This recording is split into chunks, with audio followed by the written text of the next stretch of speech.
Alright, time for another tip video. Sorry for the squinting, it's a little bright out today.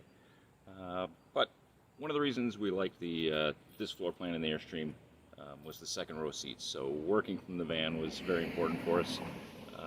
So I just wanted to talk about our desk setup and how we're working from the van. So we've got the second row of seats, and let's see if we can get the camera down. There's a base for the pedestal for the table there, and so that's the default setup. Is there's a small table there. I'll throw that in so everybody can see what that looks like. The stock table.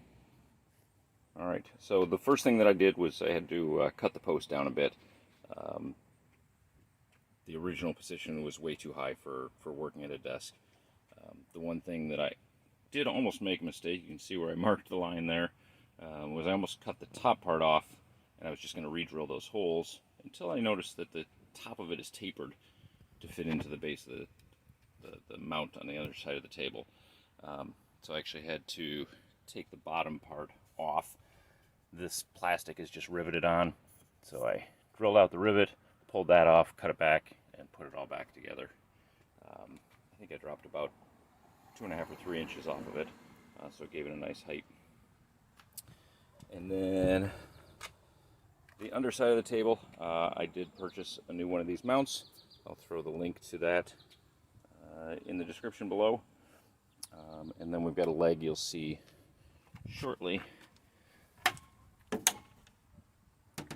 The additional support of the leg. So that's the underside of it.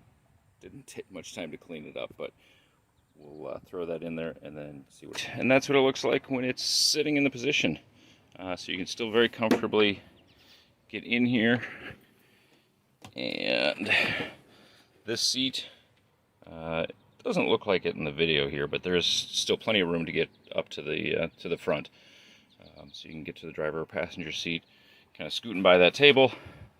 So now I'm closest to the sliding door. And then, sorry for the terrible camera work here. This is the seated desk position. So nice wide desk area. I can put my laptop here. I can put mouse over here, and it's a really good height. So dropping that post a couple inches was really critical. Back up so you can get a good view from way back here. So that's a better view. You can kind of see where it's sitting in the van. And I think I'm going to cut about another inch off of the outside over here, off of this edge, just to be able to scoot by a little bit more comfortably, and I don't need that. But we've actually found that leaving it up all the time and just traveling with it up works out really well. When we're watching TV, we'll have it there, we'll have some snacks out, but it's really convenient to be able to get around it and into the front seats all the time. So, yeah, that's the work surface, and it worked out really, really well.